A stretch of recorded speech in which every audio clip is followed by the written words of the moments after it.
is the astrological greeting card for Virgo from Kim Krans, Krans. Please check out her work. There's a lot of beautiful Kim Krans decks, or three. I believe there are 3 decks. Check them out.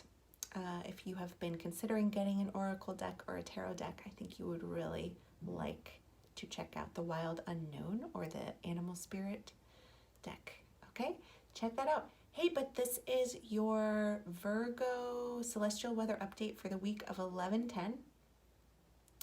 The moon is in Virgo today, and you may be feeling some feels, some emotions.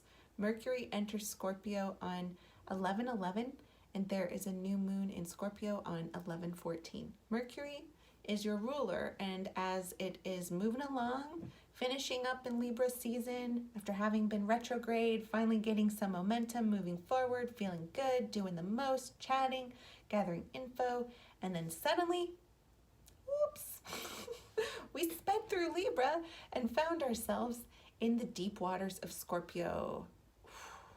Okay. Communication is Mercury's area of expertise, and it loses the levity afforded to it by the chatty people-pleasing of Libra, which allows it to move quickly, allows it to network and discuss, debate, okay? Here we are coming into Scorpio season. The words that come to you to be spoken out loud, we're in Scorpio season and Mercury is having its season through Scorpio. The words that come to you to be spoken out loud may have a certain sting when the person receives them. Your own thoughts going deep into the corners where you usually flee reflexively. You find yourself lingering and being willing to see yourself with unusual and almost gross clarity. It's like, oh, that, we were not gonna look at that. Why are we looking at that? Why are we thinking about that? Why are we having an epiphany about that? We had tucked that away in the corner to never touch again because it hurts so much. Some of that may be taking place and really within you. So, okay. It's so interesting to feel what this feels like, because there's definitely a person who says something or does something that gets you going, but a lot of the pain is taking place within your own head, is what I'm feeling. Okay, so let's see what I put down here. You see where wounds have festered beneath beliefs like, well, this is just the way we are in my family, or, but she's a good person. So there may be circumstances, there may be experiences that you have had, there may be qualities about other people, behaviors of other people that you have excused because you were conditioned to excuse them. And then you just covered them up with these beliefs or narratives that were handed down to you, likely by family members, but maybe also in other situations.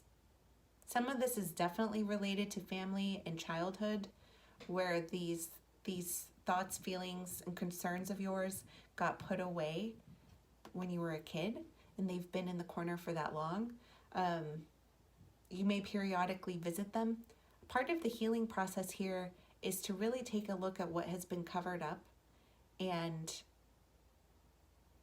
also with so much compassion for yourself, because authority figures have been putting us into this position. We didn't ask to be in these various positions.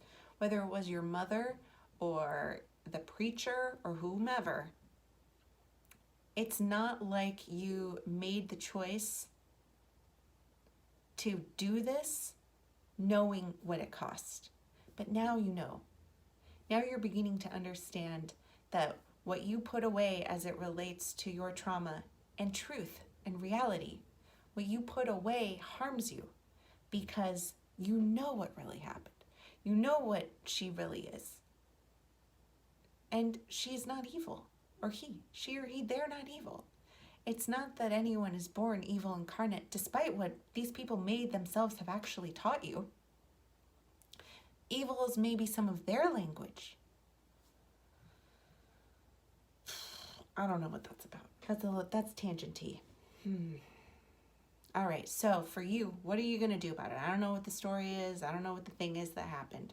But leaning in for yourself to what feels so emotionally vulnerable that there is a sense that you can't handle it, like you might die if you deal with this.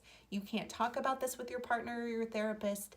It is something that you just do not talk about. You cannot talk about this with your mother. You will die. You will die if you talk about this. You have literally considered taking this to your death and decided that that is the better option, but you're wrong. You're wrong, and you know that too, because you are so smart. Okay.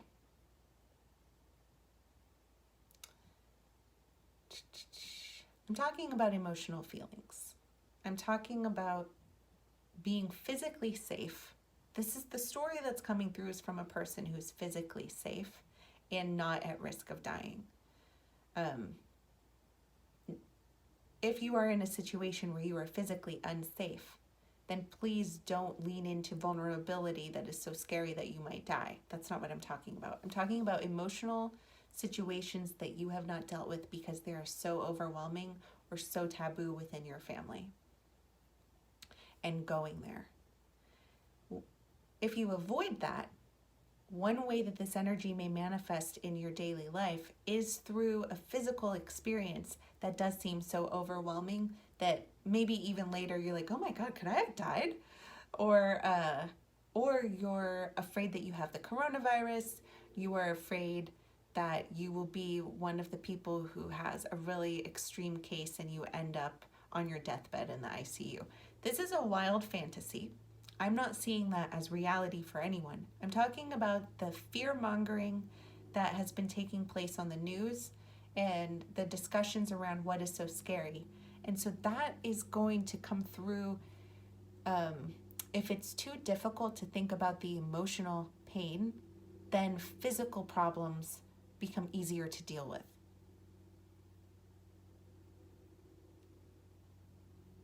Okay, please see a doctor if you have true physical concerns about your health. If you have true concerns about your safety, please take care of it. But if you're safe and sound and all good physically, then do dive in. Do really lean into that vulnerability to the point where you think you might die, because you're not going to.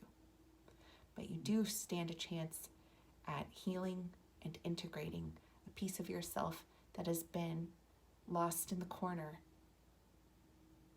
that wants to come home to you. Okay? You got this. Love you. Bye.